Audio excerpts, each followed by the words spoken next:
Hello friend, सत श्री अकाल। मैंने फर्स्ट मॉडल सेट था, एग्रीकल्चर मॉडल सेट 1। उसमें आंसर नहीं दिए थे, शॉर्ट क्वेश्चन और लॉन्ग क्वेश्चन के। तो इस वीडियो में आंसर यहाँ पे लिखा भी है, आंसर वेयर। तो यहाँ पे आंसर इसका दिया गया है शॉर्ट क्वेश्चन का। और ये में आपका 18 क्वेश्चन होता है, जिसमें से आपको 10 का ही आंसर देना होता है। तो यहाँ पे लिखा है क्वेश्चन, मैंने थोड़ा ले लिया था दिखाने के लिए आप लोग को। है ना, संतरे के 4 प्रभेद के नाम। तो यहाँ पे लिखा है संतरे के 4 प्रभेद: कुर्ग, नागपुर, खांसी, किन्नौ। फिर सेकंड खरपतवार नियंत्रण की विधि थी, तो ये यांत्रिक विधि। तो यांत्रिक विधि में आ जाता है खरपतवार को हाथ से उखाड़ना। सेकंड आ जाता है खरपतवार का भू परिष्करण के द्वारा नियंत्रण, खेत में पानी भरना, खरपतवार को जलाना। तो ये तो यांत्रिक विधि है। अब हम जैविक विधि। तो जैविक विधि में लेटेना कैमरा, फिर नागफनी और फिर गोखरू, इसके द्वारा जैविक नियंत्रण के द्वारा खरपतवार का नियंत्रण किया जाता है। जैविक विधि के द्वारा खरपतवार का नियंत्रण किया जाता है। थर्ड आ जाता है फसल चक्र। तो इसका डिफिनीशन है किसी खेत में किसी नियत अवधि के लिए विभिन्न फसलों को इस उद्देश्य से फेर बदल करके लगाना कि भूमि की उर्वरकता अक्षुण्ण रहे और उपज में कोई भी महत्वपूर्ण कमी नहीं आए, फसल चक्र कहलाती है। फोर्थ था गेहूं की असिंचित प्रभेद। तो सी 306, के 8027, सौर निर्जल, HD 228। फिर केले का प्रसारण यहाँ पे लिखा है औद्योगिक संवर्धन के द्वारा किया जाए। फिर 6 है बहुफसलीय प्रणाली। तो इसका डिफिनीशन है यदि किसी खेत में एक वर्ष में 2 या 2 से अधिक फसलें लगाती है तो उसे बहुफसलीय प्रणाली कहते हैं। यहाँ पे क्वेश्चन ये दिया हुआ था जो फर्स्ट मॉडल सेट में था, आंसर नहीं था, तो इसमें आंसर है आवरण फसलें। तो इस प्रकार की फसलें भूमि को अच्छी तरह से ढक देती है, जिससे पानी एवं वायु से होने वाली अपरदन या क्षरण से बचाव होता है। इसके जड़ मिट्टी में जाल की तरह फैल जाती है, जिससे मिट्टी कटाव कम होता है। यहाँ पे का टाव है पर कटाव होगा, यानी फैल जाती है। जैसे मूंग हुआ, मूंगफली हुआ, उड़द हुआ, इससे मिट्टी अपरदन नहीं होता है वर्षा के कारण या वायु से, मतलब मिट्टी बर्बाद नहीं होती। यहाँ पे है प्रसार शिक्षा। तो उसकी डिफिनीशन दी हुई है। और 9 केले का प्रभेद यानी किस्म। तो नरेंद्र, मुठिया, चंपा, चिनिया, मालभोग। 10 अंतर्वर्ती खेती। तो इसका डिफिनीशन ही दिया हुआ है 2 या 2 से अधिक फसलें को एक साथ एक ही खेत में पंक्ति में लगाने की शस्य क्रिया अंतर्वर्ती खेती के रूप में जानी जाती है। और 11 है जैविक खाद। तो वे खाद जो जंतु एवं वनस्पतियों के बनाई जाती है जैविक खाद कहलाती है। 12 था लेवन ग्रास के प्रभेद यानी कि किस्म। तो प्रगति, नीमा, कावेरी। 13 था इसको छोटे में लिख लिए, जगह नहीं था। तो पपीता के प्रभेद। तो CO1, CO2, CO3, CO4। ये आसान है, हो जाएगा याद। फिर 14 है वर्मी कंपोस्ट। उसकी मतलब इंट्रोडक्शन डिफिनेशन दी हुई है 14 में। तो फलों का वर्गीकरण करें, तो इसमें वर्गीकरण किया गया है एकाकी फसलें, बेरी, ड्रूप, पोम। फिर 16 था संधाई। फल पौधे को शुरुआती अवस्था में काट छाट कर मजबूत एवं उपयुक्त आकृति या ढांचा प्रदान करना संधाई कहलाता है। यानी फलदार जो वृक्ष होते हैं ना, उसको हम काट छाट कर एक आकृति बना देते हैं, तो उसे हम संधाई कहते हैं, यानी उस क्रिया को। यहाँ पे था नगदी फसल। तो इस वर्ग की फसल को इसलिए उगाया जाता है कि इसे बेचकर किसान अन्य आवश्यकता की पूर्ति के लिए तुरंत धन कमा सके, यानी जो खेतों से बेचा जाता है उसे नकदी फसल कहते हैं। अब रजनीगंधा के प्रभेद। तो स्वर्ण रेखा, रजत रेखा, सिंगल टाइप। तो ये तो 18 मैंने टोटल जवाब दिए हैं, पर आपको 10 का ही जवाब देने होते हैं। ये शॉर्ट कंप्लीट हो गया। अब लॉन्ग की बारी। तो यहाँ पे था धान के लिए वनस्पतिक नाम, उन्नत प्रभेद, बीज दर, बीज उपचार, सिंचाई, कीट प्रबंधन। तो दीर्घकाल में इसका आंसर है तो वनस्पतिक नाम ओरिजा एस्ट्रिवा फैमिली पोएसी, फिर प्रभेद पूषा बासमती, यामिनी, जया, पंतधान 10। बीज उपचार एग्रोशेन तस्सेरिसन से किया जाता है। कीट प्रबंधन यहाँ पे लिखा है तनाछेदक, सिरकोफोगा, इंसल्टुलार, फिर धान का ब्लास्ट, पायरोक्लोरिया, फिर सिंचाई, मतलब यहाँ पे सिंचाई भी आपको दी रखी है। 2 था मक्के या अरहर, यानी मक्का और अरहर में से एक, तो मैंने अरहर को दिया है, तो वही था, सेम चीज़ है पर पूछता है एग्जाम में आता है ऐसे। तो यहाँ पे वनस्पतिक कैजनस कैजन अरहर का, फिर उन्नत प्रभेद T21, फिर प्रभात पारस मानक, बीज उपचार राइजोवियम कल्चर तब PSB से किया जाता है। सिंचाई में मतलब दलहनी पौधे की जल की आवश्यकता बहुत कम होती क्योंकि इनकी जो जड़ें होती ना बहुत गहरी होती। यहाँ पे आप देख सकते हो कीट प्रबंधन हो ही गया। फिर थर्ड था सिंचाई किसे कहते तथा इसके विभिन्न विधियों का वर्णन करें। ड्रिप सिंचाई, स्प्रिंकल सिंचाई, चेक बेसिन, कुंड सिंचाई, बॉर्डर विधि सिंचाई।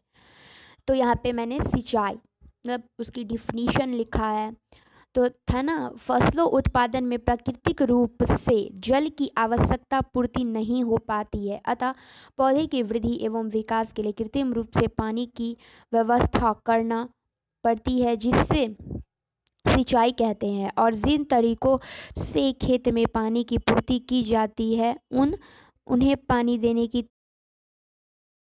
आ जाता है। यानी कि वर्षा यानी प्राकृतिक साधन हुआ, तो वर्षा से हमारी पौधे को उतनी जल नहीं हो पाती है जितनी कि उसे आवश्यक होती है। तो जैसे ही गेहूँ में उसको तो पंजाब में तो 6 सिंचाई की आवश्यकता, पर हमारे यहाँ एक पटवन के समय यानी सिंचाई दी जाती है जब बुआई होती है उस समय, और सेकंड जब वो बड़ी होती है थोड़ी तो उस समय 2 सिंचाई दी जाती है बिहार में हमारे यहाँ, और वैसे पंजाब में 6 सिंचाई दी जाती है। तो वर्षा उस समय नहीं होता है तो हम लोग क्या करते हैं, सिंचाई करते हैं, तो उसे ही सिंचाई कहते हैं। ड्रिप सिंचाई यानी पहला पॉइंट था, तो ये ऐसे मैंने फिगर भी दे रखा है में ठीक हो जाए। ड्रिप सिंचाई मतलब इज़राइल से ही लिया गया है, तो उसी के बारे में इसमें बताया गया परिचय, इंट्रोडक्शन। फिर स्प्रिंकल सिंचाई, ये बारिश की तरफ फव्वारे की तरह होती है, तो यहाँ पे उसी के बारे में है। इस विधि में दाब के साथ वर्षा के रूप में पौधे को पानी उपलब्ध करवाया जाता है जिसे फव्वारा सिंचाई विधि कहते हैं। यह विधि धान व जूट को छोड़कर सभी फसल के लिए उपयुक्त होती है, यानी धान और जूट को छोड़कर सभी के लिए उपयुक्त। और भी है, पढ़ सकते हो, PDF मिल जाएगी। फिर है चेक बेसिन विधि, तो उसी के दिया गया है। इस सिंचाई की विधि का प्रयोग ऐसे फसलों के लिए किया जाता है जिसमें कि पौधे आसपास लगे रहते हैं। गेहूं, बाजरा, सरसों, मूंगफली, उड़द आदि में इस विधि का प्रयोग ज़्यादातर किया, यानी हमारे यहाँ यानी गेहूं में जो किया जाता है वो चेक बेसिन होती है, इस विधि का प्रयोग ज़्यादातर किया जाता है। यह विधि समतल भूमि के लिए ज़्यादा उपयोगी होता है क्योंकि अगर भूमि समतल होता है तो हमारे खेत में पानी का जल जमाव नहीं होता जिसके फलस्वरूप हमारी फसलों को किसी भी प्रकार का नुकसान नहीं होता। यानी जो हमारे यहाँ गेहूँ होती है, गेहूँ सरसों मेरी रबी क्रॉप है, उसमें ये किया जाता है चेक बेसिन विधि। फिर कुंड विधि, यहाँ पे पिक्चर आप देख सकते हो, समझ सकते हो। कुंड विधि को नाली विधि भी कहा जाता है, यहाँ पे उसकी डिटेल है, मतलब उसकी डिफिनेशन या इंट्रोडक्शन से बॉर्डर बाउंड्री बना के किया जाता है। फोटो में भी आप देख सकते हो यानी पिक्चर। यहाँ पे लिखा है जो यह विधि चारागाह की सिंचाई के लिए अधिक उपयोगी, यानी बॉर्डर विधि चारागाह के लिए अधिक होती है। इस विधि में खेतों को छोटी मेड़ों द्वारा अनेक पट्टियों में विभाजित कर, देख सकते हो यहाँ पे एक एकदम लाइन बना रखी है, मेड़ों में विभाजित कर रखी है।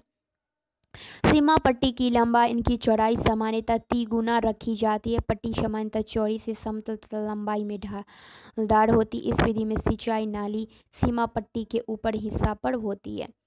वही है इसकी इंट्रोडक्शन, आप लिख सकते हो। फिर 4 आ जाता है सहकारी खेती किसे कहते हैं, सहकारी खेती के रूप का वर्णन करें। तो यहाँ पे है सहकारी खेती का अर्थ, परिभाषा, है ना।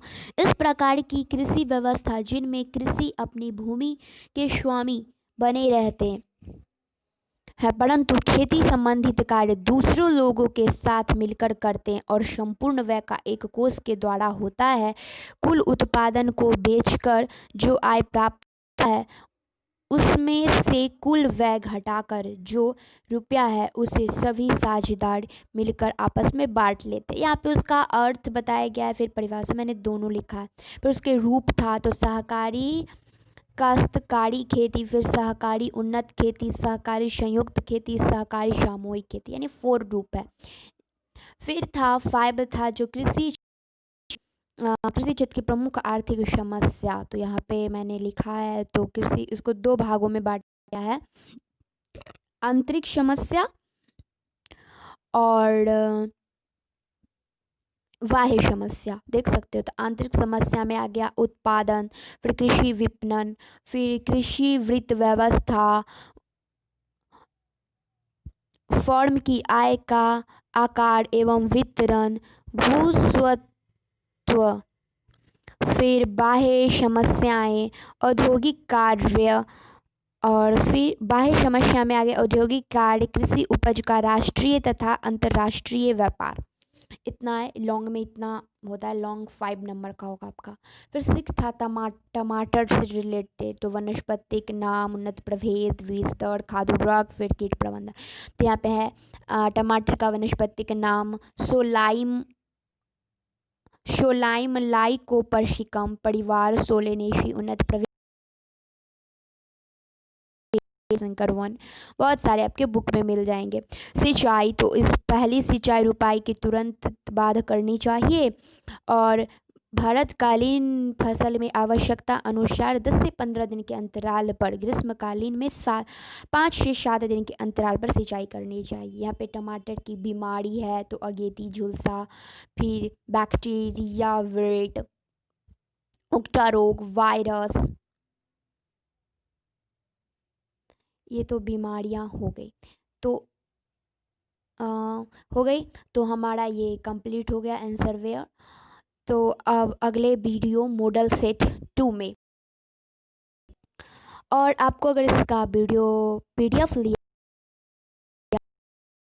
टेलीग्राम का दिया हुआ है, वो टेलीग्राम ऐप डाउनलोड कर लीजिएगा, उसके नीचे लिंक है उससे जुड़ जाइएगा।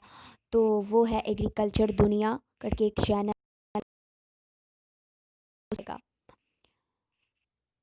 तो का इस बार 12th का एग्ज़ाम होने जा रहा है तो उनके लिए ये हेल्पफुल रहे, और आप शेयर भी कर दीजिएगा उन लोगों के पास, उनकी